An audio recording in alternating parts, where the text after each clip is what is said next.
क्या विश्व प्रसिद्ध यूनिवर्सिटी में सुरक्षित नहीं है बेटियां? या खौफ खत्म हो चुका है प्रशासन का? या शय मिल रही है अपराधियों को? यह तमाम सवाल बनारस हिंदू यूनिवर्सिटी के मामले को सुनकर आज हमारे और आपके मन में होंगे।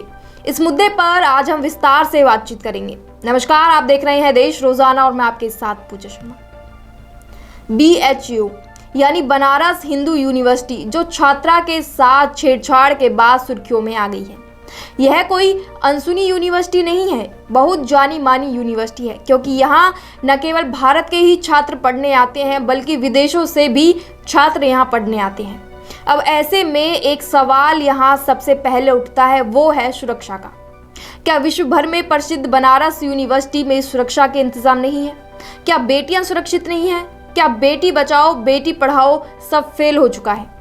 देश का प्रतिष्ठित विश्वविद्यालय बनारस काशी विश्वविद्यालय जो देश में शिक्षा और सम्मान को बढ़ाता है, वहाँ इस तरह की घिनौनी हरकत देश को शर्मसार कर रही है। बुधवार को देर रात छात्रा अपने hostel new girls IIT BHU से निकली और जैसे ही वह गांधी स्मृति छात्रावास चौराहे के पास पहुंची, वहीं पर उसे उसका एक दोस्त मिला। दोनों साथ में जा रहे थे। तभी रास्ते में करमन बाबा मंदिर से करीब 300 से 400 किलोमीटर के बीच एक बाइक आई जिस पर 3 युवक सवार थे।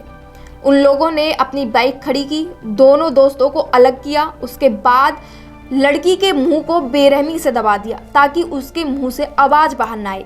फिर वो कोने में उस लड़की को ले गई, जिसके बाद उसके साथ अश्लील हरकत की, उसे जबरदस्ती चुम्बन किया। फिर उसके बाद कपड़े उतरवा कर वीडियो बनाया, फोटो बनाया। जब उसने बचाव की कोशिश की तो उसे जान से मारने की धमकी दी गई। अब दर्शकों, आप यह सोच सकते हैं कि किसी लड़की को इस तरह से डराकर धमकाकर उसके जबरदस्ती कपड़े उतरवाना, अश्लील वीडियो बनवाना, यह कहाँ तक सही है और कहाँ तक गलत। जब यह घटना छात्रा ने अपने साथियों के साथ शेयर की तो सभी छात्र विरोध में आ गए और सड़कों पर उतर गए। करीब हजारों छात्र कैंपस में जमा हो गए और प्रोटेस्ट करना शुरू कर दिया। इस दौरान डायरेक्टर हाय हाय के नारे लगाए गए, साथ ही कॉलेज कैंपस की मांग की गई। कैंपस में बाहरी तत्वों का प्रवेश पर भी रोक लगाए जाने की मांग सभी विद्यार्थियों ने उठाई। विरोध में IIT स्टूडेंट्स राजपुताना हॉस्टल के बाहर पहुंचे। विश्वविद्यालय कैंपस में सुरक्षा को लेकर बवाल मचाया गया। इस दौरान सभी स्टूडेंट अपने साथ बैनर और पोस्टर लेके पहुंचे। उधर इस मामले में लंका थाने पर 3 अज्ञात के खिलाफ FIR दर्ज करा दी गई है।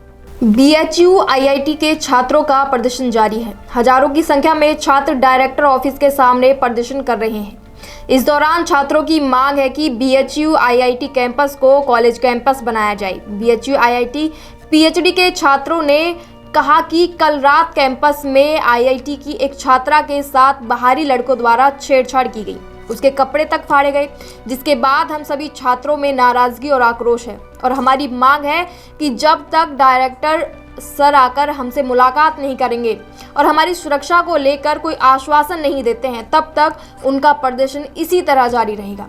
वहीं छात्रों ने इस मामले पर और भी बयान दिए। उन्होंने कहा कि यह जघन्य अपराध है जिसने हमारी संस्था को हिलाकर रख दिया। यह पहली बार नहीं हुआ है, ऐसी घटना कैंपस में कोई पहली बार नहीं है।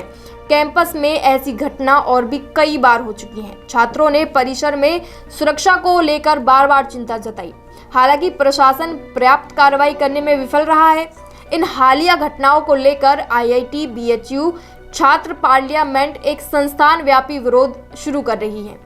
हम सभी शैक्षणिक गतिविधियों का बहिष्कार कर रहे हैं। 2 नवंबर को सुबह 10 बजे DG कॉर्नर और निदेशक कार्यालय पर धरना प्रदर्शन शुरू कर चुके हैं। इसके साथ ही छात्रों ने कहा कि ये हमारी मांगों को गंभीरता से लेने और परिसर में सुरक्षा और सुधार के लिए तत्काल कार्रवाई करने का आग्रह करते हैं। हम अपने छात्रों पर आगे इस तरह की कोई हरकत नहीं बर्दाश्त करेंगे। यदि इतने बड़े शिक्षण संस्थान का यह हाल है तो अन्य किसी शिक्षण संस्थान से आम आदमी सुरक्षा की क्या उम्मीद कर सकता है? क्या इसी तरह के मामले यदि और सामने आते रहे तो क्या बेटियों को घर से बाहर निकालना, उन्हें शिक्षा के लिए भेजना क्या सही है? और इस तरह की यूनिवर्सिटी जिसमें विदेशों से बच्चे पढ़ने आ रहे हैं, जो एक हिंदू प्रतिष्ठा को बढ़ाता है, उसमें इस तरह की हरकत या फिर इस तरह के घिनौने अपराध को किस श्रेणी में रखा जा सकता है? कमेंट करके इस बारे में ज़रूर बताएं। तब तक के लिए देखते रहिए देश रोजाना बेबाक सच। नमस्कार। हमारे साथ जुड़े रहने के लिए देखते रहिए देश रोजाना का YouTube चैनल सब्सक्राइब कीजिए। साथ ही देश रोजाना की खबरें सबसे पहले देखने के लिए प्रेस कीजिए बेल आइकन।